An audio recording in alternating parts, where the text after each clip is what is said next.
We've spoken about this before, but I think it's time we expand upon it. Today, we explore the continuous cycle of the unconscious living where the shadow self resides, and we'll speak about the necessary shattering of the ego's fences, ego death, transforming that inner hell.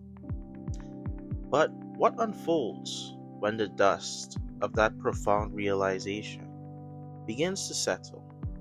Today, we are going to expand deeper into the alchemy of transforming those lingering shadows into pure, formless potential. When the ego undergoes its initial dissolution, the old identity does not vanish in an absolute instant. Instead, we begin to observe the rate of decay of our deeply ingrained habits, the attachments, the fears, and the desperate need for control. They lose their vitality over time. This decay is what I like to call a beautiful but natural process. You are witnessing the very composting of your past suffering, which in turn creates a fertile soil for the new awareness that you have growing. What I'd like you to do is embrace the lingering echoes. Do not fight those fading thoughts of the ego. When you feel a sudden pang of jealousy over a friend's success, or that familiar tightening anxiety in your chest when someone questions your life choices, recognize these for what they are. They are just echoes. When the old need to prove your worth in a heated argument flares up out of nowhere, I'd like you to just smile at it. We have all been there. I have been there.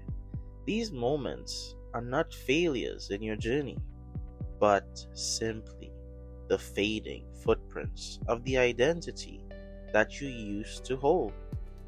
Observe it with detachment. Watch the decay gently and patiently. Allow the composting. Let the old structures fall away naturally to nourish the new. As we observe this decay, we must also look at what we call our personality in relation to the ego. Often we confuse our personality with our true self, but your personality is simply the unique mask your ego wears to interfere with the physical world. It is a collection of acquired tastes, learned reactions, and defensive postures built over time. When the ego shifts and begins to dissolve, the personality feels the tremor. You might find that the traits you thought permanently defined your character no longer resonate. This is not a loss of self, it is a deep realization that your personality is merely a garment that you wear, not the true essence of who you are. You can still enjoy the flavor of your personality and use it to connect with others, but you are no longer confined by its rigid limitations. Consider the narrative explored in an anime that I used to watch.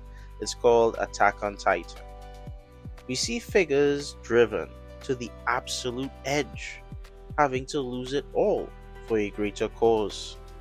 They sacrifice their comfort, their morality, and their very identities for a grand purpose that pushes them forward through the inner hell.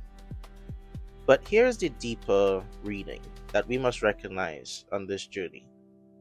Even that driving purpose is a consequence of the ego. The ego is incredibly subtle and highly adaptable. When it can no longer attach to the small, superficial desires, it attaches to a grand mission. It steps in to define exactly what the greater cause is, because the ego is always in a state of flux. Your goals, your desires, your very definition of what is will also continue to shift. Realizing that even your highest worldly purpose is a shifting construct of the ego that allows you to hold your mission loosely. You can participate in the greater cause without being entirely consumed by it, because you remember that your true nature is formless. To truly transform the shadow, we must actively step out of our perceived boundaries.